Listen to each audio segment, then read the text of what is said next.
에스겔서 40장 1절에서부터 40절 말씀입니다. 1절에서부터 4절이네요. 죄송합니다.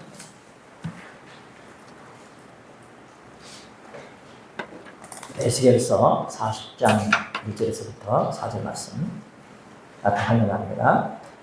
에스겔 40장 1절에서 4절 말씀 시작.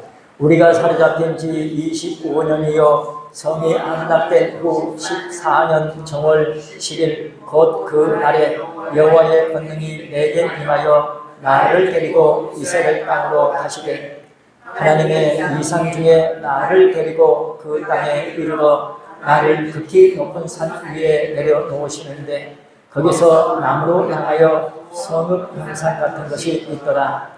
나를 데리시고 거기 이르시니 모양이 똑같이 빛난 사람 하나가 손에 산집을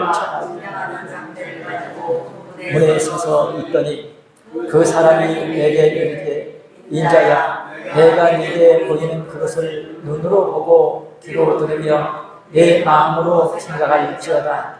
내가 이것을 네게 보이려고 이리로 데리고 왔나니 너는 본 것을 다 이스라엘 족속에게 고할지어다 하더라. 이는 하나님의 말씀이니라. 아멘. 에스겔 성전의 청량입니다. 에스겔 성전의 청량. 마치 실질적으로 건물이 있어서 이렇게 자로 이렇게 길이를 재는 것처럼 청량하는 그런 내용이 되겠습니다. 먼저 새 성전의 이상을 받은 시기와 장소에 대해서 말씀드리겠습니다. 새 성전의 에스겔 성전은 이제 새 성전입니다. 새 성전의 이상을 받은 시기와 장소. 새 성전의 이상을 받은 시기와 장소. 에스겔 선지자가 하나님께로부터 계시를 받았죠. 그래서 그 내용을 이제 기록을 했는데 그 이상을 받은 시기와 장소가 어디냐? 첫째로 새 성전의 이상을 받은 시기에 대해서 말씀드립니다. 새 성전의 이상을 받은 시기. 오늘 본문에 나오죠. 사로잡힌 지 25년요. 성이 함락된 후 14년 정월 10일 이렇게 기록되어 있습니다. 에스겔 선지자가 새 성전의 이상을 받을 때는 사로잡힌 지 25년이요. 성이 함락된 후 14년 정월 10일 1절의 말씀 그대로입니다. 이때는 제2차 바벨론 포로로 끌려간 주전 2차 포로로 언제 끌려갔죠? 597년입니다. 2차 포로로 이제 끌려갈 때가 주전 597년. 그때부터 횟수로는 25년. 그래서 사로잡힌 지, 그러니까 에스겔 선지자가 사로잡혔다는 거예요. 2차 포로 때. 그 사로잡힌 지 25년. 그래서 횟수로는 25년. 그리고 예루살렘 성이 함락된 그때가 언제죠? 3차 포로로 잡혀갈 때. 586. 주전 586년. 예루살렘 성이 그때 함락이 됐습니다. 다 이제 성벽이 무너지고 성전이 파괴가 됐죠. 그때가 586년. 그때로부터 횟수로는 14년이 되겠습니다. 그래서 성이 함락된 후 14년 정월 10일 이렇게 기록되어 있습니다. 연대로는 주전 573년입니다. 573년. 그러니까 597에서 25를 빼고 또 586년에서 14를 빼게 되면 572가 나와요. 572가 나오는데 횟수로는 이제 573년이 된다. 573년이 된다. 이제 성경의 이러한 이제 계산. 이제 예수님이 3일 만에 부활하셨다고 그랬죠. 그런데 실질적으로는 뭡니까? 시간적으로는 48시간도 안 되죠. 이제 날짜로 이제 3일을 하십니다. 에스겔보다도 제1차, 먼저 1차로 끌려온 사람들. 제1차 포로가 언제죠? 605년입니다. 그러니까 1차는 605년, 2차는 597년, 3차는 586년, 605, 597, 586년 이렇게 되기 때문에 제1차 그때 끌려온 사람들 횟수로는 이제 33년, 횟수로 33년 이제 그런 때다. 그래서 이제 33년이면은 죽을 사람은 많이 죽었겠죠. 그리고 또 태어난 사람은 또 태어났고, 그리고 이제 첫 번째 포로로 잡혀간 사람들은 그래도 소망을 갖고 있었는데 두 번째 또 포로로 또 잡혀오는 것을 보고 사람들이 얼마나 낙심했겠어요. 그런데 3차까지 포로로 잡혀온 것을 보고 사람들은 아마 완전히 포기했겠죠. 뿐만 아니라 하나님의 성전이 있는 그 예루살렘이 완전히 초토화가 되어버렸다. 성전이 완전히 파괴가 됐다는 것은 너무너무 충격이었을 것입니다. 자기들의 생각 전체가 다 완전히 참 새롭게 형성되지 않으면 안 될 정도로 충격이었을 것입니다. 그렇기 때문에 이렇게 3차 포로까지 있었고 그만큼 이 시간이 지난 14년이나 지났기 때문에 도저히 소망을 가질 수 없는 그런 때였다 하는 것입니다. 미래를 예측할 수 없는 가장 암울한 그런 시기였다 하는 것입니다. 그때 하나님께서 이제 새롭게 역사를 해주신다. 정월 10일에 대해서 우리는 알아야 되겠습니다. 정월 10일이 아주 중요합니다. 정월 1월 10일이 곧 정월 10일 곧 그날 그랬어요. 에스겔 40장 1절 말씀입니다. 자, 에스겔에게 하나님의 권능이 임했죠. 정월 10일은 유대교로 아비월 10일 그럽니다. 아부월 그래서 아비월 1월을 아비월이라고 해요. 아비월. 이 아비월 10일 이것은 이제 아비월 10일은 무엇을 하는 날일까요? 아비월 15일은 무슨 날이죠? 6월절. 그래서 아비월 10일은 6월절을 본격적으로 준비하기 위해서 뭐 해야 될까요? 가장 중요한 양을 준비를 해요. 양을 10일 날 준비를 해가지고 계속 살핍니다. 14일까지. 14일 만 4일 살피면서 딱 이제 그때까지 아무 흠이 없어. 그동안 어디에 무슨 이제 조금이라도 흠이 있게 되면 탈락이 돼. 완벽하게 이렇게 확실하게 준비가 되니까 이 양을 이제 잡게 됩니다. 그래 우리 예수님께서 언제 오셨을까요? 물론 주전 2000년 전에 오셨죠. 아담 이후 약 4000년이 됩니다. 그러니까 양을 준비해서 4일 막 딱 찼을 때 그때에 이제 양을 완벽한 흠이 없을 때 이렇게 잡게 된다. 예수님의 6월절 양으로 흠 없으신 그분이 6월절 양이 되신 줄로 믿습니다. 그래서 철저하게 흠이 없도록 준비를 하더라.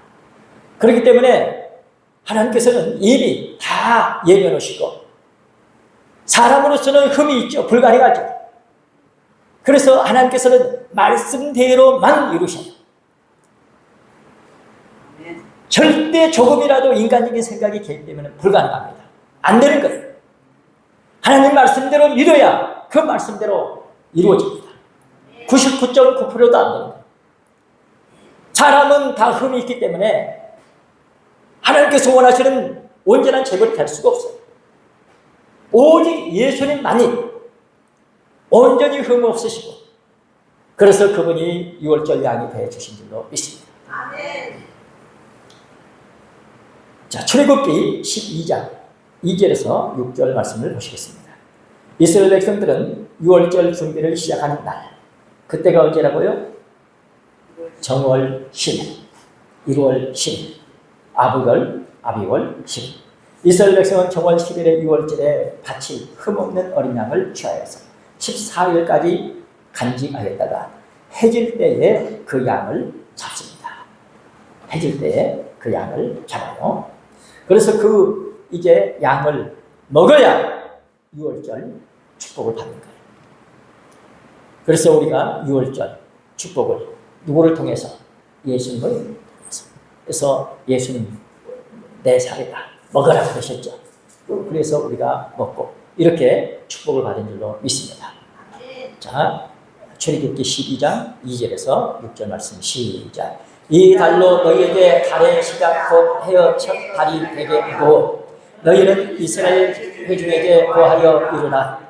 이 달 열흘에 너희 매인이 어린 양을 취할지니 각 가족대로 그 식구를 위하여 어린 양을 취하되 그 어린 양에 대하여 식구가 너무 적으면 그 집의 이웃과 함께 수를 따라서 하나를 취하며 각 사람의 식량을 따라서 너희 어린 양을 계산할 것이며 너희 어린 양은 흠없고 1년 된 수컷으로 하되 양이나 염소 중에서 취하고 이달 14일까지 간직하였다가 해질 때에 이스라엘 회중이 그 양을 잡고 해서 14일까지 열흘에 취해서 14일까지 간직했다가 이렇게 저녁 때 잡게 되면은 이제 그 유월절 양을 먹음으로 이제 해가 지는 그때가 언제가 될까요?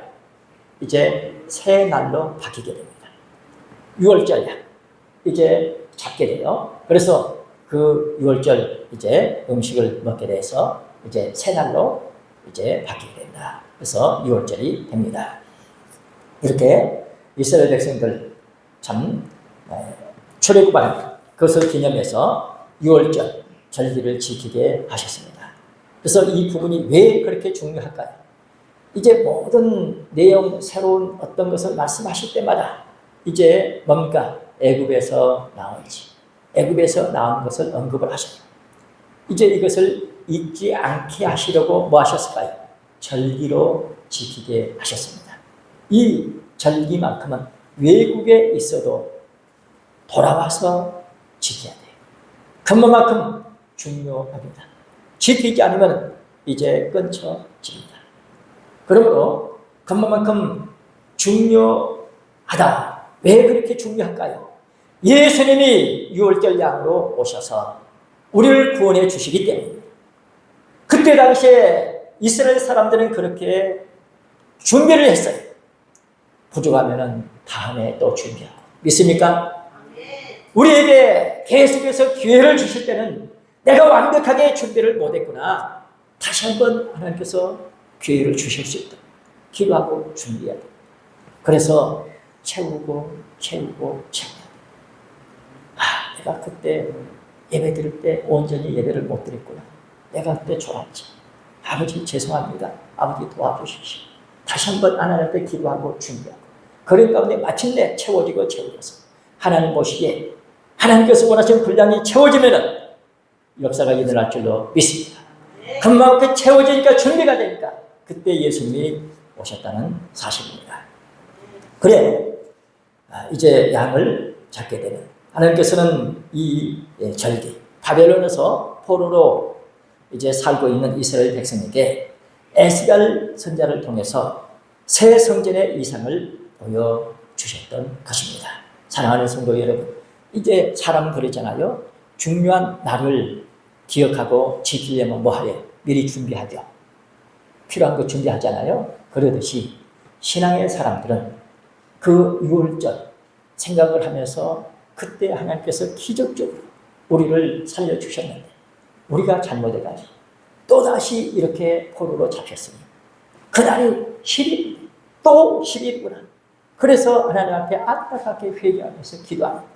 그런 에스겔을 하나님께서 부르셔가지고 바로 그날 그렇게 기도하며 준비한 에스겔에게 계시를 주신 줄로 믿습니다. 우리는 하나님께서 말씀하신 그날 그냥 우연하게 그냥 그날 그랬더라 이렇게 생각하지 마시고 성경의 내용은 뭡니까? 하나님의 말씀입니다. 말씀이 내 안에서 이루어질 수 있도록 하나님께서 그때 어떤 일을 하셨지? 오늘 우리에게 이 말씀이 믿어지게 하셔서 믿는 자 속에서 역사가 일어나게 하시겠다는 것입니다. 새 성전의 축복을 언제 받았다고요? 6월절 양을 준비하는 그날에 하나님께서 받게 하셨습니다. 하나님께서는 새 성전의 이상을 통해서 과거에 이스라엘이 애굽에서 430년 고생한 거기서 해방시켜 주셨듯이 이제 바벨론에서 하나님께서 또 해방을 시켜 주시는데 이렇게 기도하는 사람을 통해서 소망을 갖게 하시고 하나님께서 역사하신 줄로 믿습니다. 바벨론에서 포로로 있는 이스라엘 백성들 에스겔서를 통해서 다시 한번 우리한테 깨우쳐 주시는데 예레미야 선지자가 70년이 차면은 이제 포로에서 돌아온다 예언을 했어요. 그래서 신앙의 사람들은 이제 70년이 얼마 남았습니다. 하나님 그날을 소망하면서 회개하면서 준비를 하는 거예요. 그래서 이제 포로지에서 모르는 사람들은 처음에는 소망을 갖고 기도를 하지만 한 해, 두 해 낳고 죽고 하면서 점점 도저히 참 희망이 없는 그러나 말씀을 믿는 사람들은 70년 이렇게 기도를 하면서 준비했던 것입니다. 반드시 해방될 것을 알려주셨던 것입니다. 그래서 이것이 오늘 우리에게는 마지막 때 전무후무한 환난이 분명히 옵니다. 그러나 그럴 때에 어떤 일이 있게 되느냐? 왜 환난이 올까요? 환난을 통해서 어떤 일이 있게 되죠? 하나님께서는 희게 되고 정결케 되는 축복을 주죠. 사람의 인간의 현실은 환난이 아니면 안 돼. 다니엘서 11장 35절이나 다니엘 12장 10절 말씀 보게 되면 희게 되고 정결케 되는 축복은 환난 통해서 있게 된다는 사실입니다. 우리는 힘들고 어렵더라도 각자 내게 환난이 어디 있습니까? 물론 보이는 질병이나 물질적인 어려움도 혹은 내게 있어서 어떤 가족관계 속에서 환난이 있을 수 있겠지만 각자 내가 지금 현재 예배드리는데 가장 방해되는 이것이 환난이 될 수 있습니다. 이기시고 말씀을 받으시기 바랍니다. 하나님께서 여러분들 말씀의 축복 속에서 희게 되고 정결케 되는 축복을 주실 줄 믿습니다. 이것이 가장 축복이에요. 이것이 안 됐을 때 보이는 환난을 통해서 역사하십니다. 여러분들 말씀 받고 기도하면 어떻게 될까요? 거룩해집니다. 희게 되고 정결케 되는 거예요. 이걸 못했을 때에 보이는 환난이 온다는 사실입니다. 만세의 택한 백성들은 기어이 죽음의 상황 속에서도 끄집어내서 구원시켜 주실 줄 믿습니다. 그러므로 오늘 우리는 보이는 환난 오기 전에 말씀을 받기 위해서 환난을 이기시기 바랍니다. 여러분들 졸음을 이기는 것이 가장 무섭습니다. 그리고 교회에 나오기 싫은데 어떤 조건 때문에 어려운데 이기시기 바랍니다. 이것이 가장 쉬운 방법이에요. 말씀 받고 기도하는 것이 가장 쉬운 방법입니다. 이것이 안 되면 보이는 환난이 오는 거예요. 그래서 마지막 전무후무한 환난은 마지막 기회인 것이죠. 희게 되고 정결될 것은 기회입니다. 우리는 말씀 받는데 어려움을 이기시기 바랍니다. 환난을 이기기 위해서 말씀 받아야 돼요. 그리고 기도해야 됩니다. 정월 10일은 또 무슨 날이냐? 잘 들으세요. 정월 10일 가나안 땅에 들어가는 날입니다. 무슨 날이라고요? 가나안 땅에 들어가는, 살아서 가나안 땅에 들어가는 날. 여호수아 4장 19절 말씀 보세요. 여호수아가 이스라엘 백성들을 이끌고 요단을 건너서 가나안 땅에 들어간 날이 바로 정월 10일입니다. 여러분들 이 날이 얼마나 중요한지 감이 오죠? 그만큼 우리가 받아야 할 축복이 크다는 것입니다. 그때 당시에 사람들은 흩어져 있었어요. 이런 말씀들 제대로 몰랐습니다. 우리는 이런 말씀들을 알고 내가 받아야 할 축복 꼭 받아야 됩니다. 아하, 분명한 것은 언젠가는 말씀이 이루어지는데 언제 그 말씀이 이루어지지? 하나님께서 이미 정해놓으셨다는 사실. 성경에 있는 내용은 뭡니까? 약속입니다. 믿습니까? 성경은 약속이에요. 누가 믿느냐? 믿는 자 속에서 이루어진 약속입니다. 자, 여호수아 4장 19절 시작. 정월 10일에 백성이 요단에서 올라와서 여리고 동편 지경 길갈에 진침해. 뭡니까? 정월 10일에 백성이 요단에서 올라와서 뭡니까? 요단이 뭡니까? 요단강 건너 이제 여리고 동편 지경 길갈에, 그러니까 이제 이스라엘 백성들이 출애굽을 해가지고 이제 요단을 건너야 뭡니까? 가나안 땅이죠. 그래서 언제 요단을 나와가지고 가나안 땅에 밟았다고요? 정월 10일. 정월 10일. 그래서 아하, 가나안 땅 살아서 가나안 땅에 들어가는 날이 정월 10일이다. 우리는 꼭 말씀을 마음에 간직하시고 언젠가는 깨달아야 할 줄로 믿습니다. 성경에 기록된 내용은 뭐라고요? 약속이에요. 약속. 그만큼 약속이라는 사실은 중요합니다. 내가 약속을 지켜야 해당이 되죠. 내가 약속 장소에 가서 약속 시간을 맞춰가지고 가가지고 만날 사람 만나야 되잖아요. 그러듯이 약속은 내가 믿어야 됩니다. 내가 지켜야 됩니다. 에스겔 선지자가 여호야긴 왕과 함께 바벨론 포로로 끌려온 날이 또 정월 10일이라는 사실이에요. 그러니까 그때 에스겔이 당사자가 돼서 정월 10일을 체험을 한 것입니다.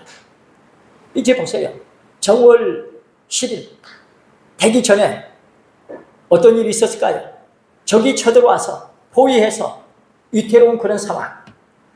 그때 예레미야 선지자가요 항복하라고 했어요. 그래서 그때 순종해서 여호야킨 왕이 갑니다. 그래서 여호야킨이 예수님 족보를 대를 이어요. 비록 그때 상황으로 보게 되면 어렵습니다. 대부분의 사람들이 아니 왜 항복에 하나님 목에 함께 하시는데 우리가 싸워야지. 애국자 그러겠지만은 이미 하나님께서 결정해 놓으셨으면요 따라야 돼요. 모르게 되면은 참 매국노 소리 듣겠죠. 그러나 여호야킨 왕은 예레미야를 하나님의 사람으로 믿고 그분의 가르침을 따라서 항복을 했습니다. 그때 이 다니엘, 이 에스겔 선지자도 그때 같이 포로로 잡혀갔다. 다니엘, 에스겔 선지자는요 제사장입니다. 누가? 그 아버지가. 그래서 이제는 대를 이어서 제사장 사명을 감당을 해야 돼요. 언제? 30세가 됐을 때. 그랬는데 뭡니까? 30세가 됐어도 에스겔이 할 수가 없잖아요. 포로되어 있으니까. 그래서 눈물로 하나님 앞에 기도합니다. 하나님 죄송합니다. 내가 제사장 사명을 감당해야 되는데 내가 여기 이렇게 할 수 없습니다. 하나님 용서해 주세요. 하나님 도와주세요. 애원하고 안타깝게 하나님 앞에 기도했기 때문에 하나님께서 바로 그날 정월 10일 날 역사해 주신 줄 믿습니다. 역대하 36장 10절 말씀을 보십니다. 다 같이 역대하 36장 10절 말씀을 모르면은요 인간적인 방법을 따르게 됩니다. 우리는 기도해야 돼요. 누구도 별 수 없어요. 그 참 위대한 요시야 왕이 있었죠. 요시야 왕이 어떻게 해서 죽임을 당하죠? 바로의 입을 통해서 하시는 하나님의 말씀을 거역해 가지고 죽어요. 그러니까 우리 적을 통해서 누가 하나님의 말씀을 전해줄 줄은 누가 알았겠어요? 그러니까 우리는 그런 것까지 미리 알고 기도해야 됩니다. 누구도 장담할 수 없어요. 누구도 장담할 수 없습니다. 자, 역대하 36장 10절 사모님 시작. 세초에 느부갓네살이 보내어 여호야긴을 바벨론으로 잡아가고 여호와의 전에 귀한 기구도 함께 가져가고 그 아잡이 시드기야를 세워 유다와 예루살렘 왕을 삼았더라. 여호야긴 있죠? 여호야긴을 이제 사로잡아갔다. 바로 여기 세초가 이제 정월 10일이 됩니다. 에스겔 40장 1절 아까 우리가 사로잡힌 지 25년이요 성이 함락된 후 14년 정월 10일 곧 그날에 여호와의 권능이 내게 임하여 나를 데리고 이스라엘 땅으로 가시되 곧 그날 바로 포로로 잡혀가는 그날에 하나님께서 이렇게 나를 데리고 이스라엘 땅으로 가셔서 계시를 보여주신 줄로 믿습니다. 사랑하는 성도 여러분, 역사를 알고 있는 사람 생각이 다릅니다.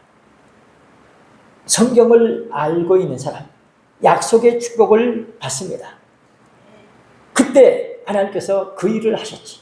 그러면은 그 일, 오늘 우리에게 그 말씀이 믿어지게 하시면은 약속이 성취될 줄로 믿습니다. 그래 하나님께서는 그 역사에 기념일로 6월절로 지키게 하셨다. 그때 역사를 상기하게 하시고 기도하게 하십니다. 즉 뭔가 준비하게 하십니다. 기도하게 하십니다. 그래서 두 가지입니다. 하나는 금식하면서 회개를 하든지 하나는 너무 고마워서 축제를 하든지 둘 중에 하나예요. 절기는 둘 중에 하나입니다. 그래서 이스라엘 백성들은 이 성이 함락된 이날을 금식일로 성경은 말씀하고 있습니다. 6월절은 아주 중요합니다. 그 6월절을 잘 지키기 위해서 4일 전에 이제 흠없는 것 벌써 준비를 한다. 그래서 하나님께서는 이렇게 준비된 축복을 우리한테 주신 줄로 믿습니다. 예수님 축복입니다. 신앙의 사람은 기도하면서 준비합니다. 하나님께서는 에스겔 선지자가 포로로 잡혀온 그날 에스겔 성전에 대한 계시를 주심으로 다시 돌아갈 날이 있다는 소망을 심어 주셨습니다. 성도 여러분, 우리에게는 어떤 소망이 있습니까? 에스겔은 포로로 잡혀온 그날 잊을 수가 없죠. 또 제사장이기 때문에 6월절 지켜야 되죠. 그런데 할 수가 없으니 얼마나 하나님 앞에 죄송합니까? 얼마나 하나님 앞에 기도했겠어요. 그랬을 때 하나님께서는 성전에 관한 축복을 주시더라. 성전의 소망. 오늘 우리에게는 어떤 소망입니까? 하나님의 아버지를 모시는 성전의 소망을 가지시기 바랍니다. 에스겔은 곧 그날에 이 표현을 반복해서 하고 있습니다. 그날의 히브리어로 하욤 핫제 됩니다. 하욤 핫제. 그래서 욤은 날을 말해요. 제는 이제 이것, 저것, 그것. 그래서 하는 정관사 더와 같이 정관사를 말해요. 그러니까 하욤 핫제. 바로 그날 하는 것이죠. 바로 곧 그날, 바로 그날 하욤 핫제. 바로 그날에 이것은 에스겔 선지자 자신이 도저히 잊을 수 없는 날, 그가 바벨론 포로로 끌려온 날, 하나님께서 특별하게 역사하신 6월절 양을 준비하게 하신 날, 하나님께서 특별한 축복을 주셔서 가나안 땅에 살아서 들어가게 하신 날, 우리는 잊을 수 없습니다. 참 이스라엘 백성들 포로로 잡혀갔을 때 하나님 앞에 회개하면서 말할 수 없이 두려움 속에 사로잡혔을 것입니다. 그 수치스러운 잊을 수 없는 과거를 기억하면서 기도하는 사람, 많은 사람들이 죽고 파기가 되고 포로로 잡혀가는 그런 모습 잊을 수가 없습니다. 그날을 생각하면서 기도하는 사람, 미래가 밝습니다. 보솔에게 교육을 시키면서 우리가 과거에 이렇게 했다, 그러니 우리가 이렇게 회개해야 되고 분명히 하나님께서는 약속하셨다, 그 약속의 축복을 우리가 받아야 된다. 교육하면서 준비하는 그런 사람, 하나님께서 은혜로 역사하실 줄로 믿습니다. 이 모든 하나님의 섭리를 통해서 에스겔 선지자는 바벨론 포로 생활 중에도 하나님께서 반드시 이스라엘 백성을 해방시켜서 가나안 땅으로 돌아가게 해 주실 것을 소망하였습니다. 오늘 우리에게는 어떤 소망이 있습니까? 하나님께서 반드시 해방시키셔서 돌아가게 하신다. 하나님께서 예수님을 믿는 저나 여러분들 죄에서 해방시켜 주시고 천국 가게 하신 줄로 믿습니다. 이런 소망, 우리는 과거에는 경험을 믿기 때문에 그렇지, 믿다가 죽으면 천국까지, 이것이 나도 모르는 사이에 믿어져서 당연하게 생각을 했습니다. 이제 우리에게 하나님께서는 뭘 말씀하십니까? 너 살아서 하나님을 모셔라.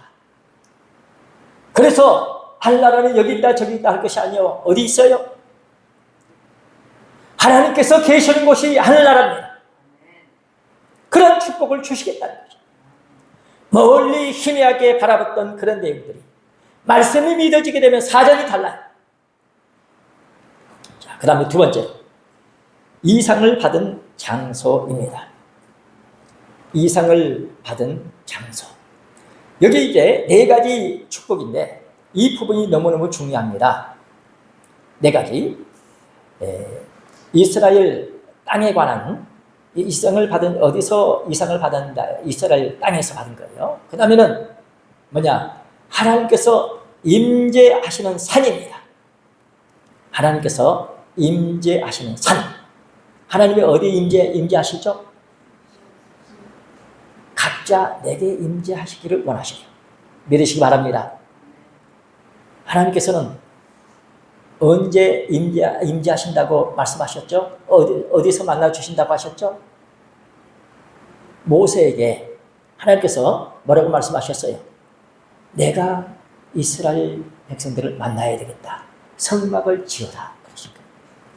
성막을 지으면 거기서 만나주십니다. 그러니까 예배를 통해서 만나주실 줄로 믿습니다. 여러분들 예배를 잘 드리게 되면 말씀을 통해서 하나님을 만나게 되고, 하나님을 만나는 축복 속에서 어둠이 물러가고 밝아질 줄로 믿습니다.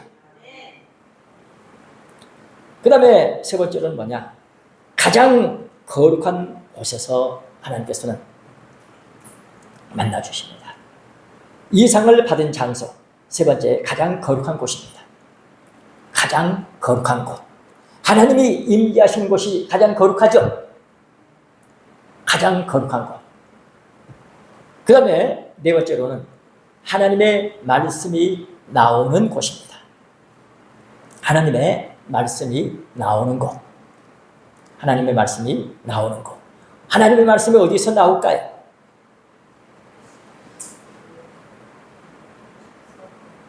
이제 이 부분은 우리에게는 너무너무 중요하죠. 물론 하나님의 말씀이 예수님을 통해서 나왔죠. 그죠? 예수님 모신 그분을 통해서 하나님의 말씀이 나올 줄로 믿습니다. 그런데 구체적으로 이제 이런 부분을 우리가 이제 배우게 됩니다. 여러분들 이렇게 이 상을 받은 장소는 4가지로 정리가 되는데 오늘 한 가지 이제 말씀을 드리려고 합니다. 이 상을 받은 자 이스라엘 땅으로 데려가셔서 극히 높은 산 위에 이렇게 말씀하고 있어요. 이스라엘 땅으로 데려가셔서 극히 높은 산 위에 이렇게 놓으셨다. 극히 높은 산은 어디 있을까요? 극히 높은 산은 이스라엘 땅에 있다는 거죠. 왜? 이스라엘 땅으로 데려가셔서 극히 높은 산 위에 나를 거기다 내려놓으셨기 때문에 그래서 극히 높은 산은 이스라엘 땅에 있다는 사실입니다. 하나님께서 에스겔 선지자를 이스라엘 땅으로 데려가셔서 극히 높은 산 위에 내려놓으셨다. 에스겔 40장 본문 1절 2절 말씀입니다. 거기 이스라엘 땅으로 가시되 1절 끝부분 있죠. 나를 데리고 여호와의 권능이 내게 임하여 나를 데리고 이스라엘 땅으로 가시되 2절 말씀에 하나님의 이상 중에 나를 데리고 그 땅에 이르러 나를 극히 높은 산 위에 내려놓으시는데 거기서 나무로 향하여 성읍 형상 같은 것이 있더라. 성읍 형상 그러니까 에스겔 성전을 말합니다. 그만큼 성전이 큰 거예요. 성읍처럼 큰 것입니다. 첫째로 이스라엘 땅. 이스라엘 땅에 대해서 시간이 허락된 대로 말씀을 드리겠습니다. 참으로 우리가 받아야 할 축복은 이 4가지 꼭 우리가 말씀의 축복을 받아야 되는데 첫째 이스라엘 땅입니다. 하나님께서는 에스겔 선지자를 이스라엘 땅으로 데려가셨습니다. 에스겔 40장 1절 이제 말씀드렸고 38장 12절 말씀 보세요. 이스라엘 땅을 세상 중앙이라고 말씀하고 있습니다. 여러분들 나중에 에스겔 38장 집에 가서 읽어보세요. 거기 보게 되면 마지막 때 전쟁에 관한 내용입니다. 하나님께서 이제 그 곡과 마곡, 로스, 메섹 이렇게 동원시켜요. 이제 로스는 러시아를 말하는 거예요. 그래서 이제 마지막 전쟁이 동원돼 가지고 이제 하는 그런 장면이 에스겔 38장에 나오는데 거기서 이제 이스라엘 사람들 에스겔 38장 12절 말씀 시작. 물건을 겁탈하며 노력하리라 하고 네 손을 들어서 황무하였다가 지금 사람이 끝이 않은 땅과 열국 중에서 모여서 짐승과 재물을 얻고 세상 중앙에 거하는 백성을 치고자 할 때에 세상 중앙에 거하는 백성 바로 이제 그 세력들이 온통 이스라엘 나라를 점령해 하기 위해서 이제 동원된다는 사실이에요. 그래서 지금 심각하게 돌아가고 있죠. 지금 이스라엘 나라 치기 위해서 지금 다 움직이고 있는 그런 부분들을 보게 됩니다. 그래서 이 말씀이 지금 이루어지는 그런 시점이 아니냐. 그래서 여러 이렇게 말씀들을 통해서 각성을 시키고 있습니다. 이런 때라고 하면 우리가 어떻게 해야 되느냐 하는 이런 이제 부분들. 그래서 거기 이제 1절에 보면 마곡, 곡, 로스, 메섹, 두발 이제 하나님께서 이들의 대적자가 되셔가지고 그들을 이제 다 끌어내가지고 뭡니까 이제 하나님께서 처리하시는 그런 이제 내용들이 이제 되겠습니다. 에스겔 5장 5절 말씀에도 보게 되면은 이것이 곧 예루살렘이라 내가 그를 이방인 가운데 두어 열방으로 둘러있게 하였거늘. 그래서 이 열방으로 둘러싼 이스라엘은 주변 나라들이 뭡니까? 이슬람권이죠. 그리고 거의 대적하는 세력들이 열방으로 둘러싸 있으니까 얼마나 힘들어요. 그러니까 오늘 우리는 예수님 믿는 사람들은 주변에 다 어둠의 세력들이 둘러있다 할지라도 다 걸머지고 기도하시기 바랍니다. 성전으로서의 사명을 다하라는 사실입니다. 에스겔 5장 7절 말씀. 그러므로 나 주 여호와가 말하노라 너희 요란함이 너희를 둘러있는 이방인보다 더하여 내 율례를 행치 아니하며 내 규례를 지키지 아니하고 너희를 둘러있는 이방인의 규례대로도 행치 아니하였느니라. 그러니까 너희를 둘러있는, 우리 믿는 사람들을 둘러있는 사람들은 온통 어둠의 세력들이라는 것입니다. 정신 차리라는 것입니다. 하나님께서 이렇게 왜 이렇게까지 하시면서, 그러니까 틈만 있으면 어둠의 세력들이 우리를 압박해 오기 때문에 우리는 정신 차리지 않게 되면 살아남을 수가 없다는 것입니다. 자, 에스겔 5장 14절, 15절 말씀 읽어요. 에스겔 5장 14절, 15절 말씀 시작. 내가 또 너로 흥묵게 하고 너를 둘러있는 이방인 중에서 모든 지나가는 자의 목전의 능력거리가 되게 하리니 내 노와 분과 중한 책망으로 내게 벌을 내린즉 너를 둘러있는 이방인에게 내가 수욕과 조롱을 당하고 경계와 괴이한 것이 되리라. 나 여호와의 말이니라. 다시 말하면 우리 믿는 사람들이 주변 사람들 때문에 너무 괴롭힘을 당한다. 왜 그러느냐? 말씀을 불순종했기 때문이다. 여러분들 주변에서 나를 해롭게 하고 해코지하는 그런 사람들한테 말려들지 마세요. 오히려 그 사람들을 통해서 나를 깨우쳐 주신 줄 알고 나를 더 돌아보고 오히려 그 사람을 사랑할 수 있는, 그래서 그 사람을 얻을 수 있는 축복의 사람들 되시기를 바랍니다. 이스라엘 땅은 지리적으로 볼 때에 유럽과 아시아와 아프리카 만나는 바로 꼭지점 같은 중앙 지역에 위치하고 있습니다. 그래서 세상 중앙에 거하는 이제 백성들, 민족이라 말씀합니다. 그러나 성도 여러분, 이스라엘이 세상의 중앙이라는 것은 단지 지리적인 그런 위치를 말씀한 것이 아닙니다. 이스라엘은 하나님의 나라를 건설하기 위하여서 교두보로 세운 나라입니다. 교두보가 뭡니까? 어디를 점령해 가려면 먼저 어느 하나를 발판 삼아 들어가야 되죠. 그것이 교두보예요. 어디를 가려면 배에서 내리면 뭡니까? 선착장이 있죠. 이게 나온 데 있잖아요. 마치 그런 교두보. 그러니까 하나님 나라 건설을 위해서 이스라엘이 무슨 역할을 해야 된다고요? 교두보 역할을 해야 된다. 그래서 세운 나라야. 그래서 하나님께서는 너희 수요가 적다, 보잘것없다는 것이에요. 보잘것없지만은 전 세계에 가장 영향력을 끼친 나라가 이스라엘입니다. 숫자는 적지만 이런 부분들을 통해서 깨달으라는 거예요. 하나님 나라 건설의 교두보로 누가 쓰임 받겠느냐?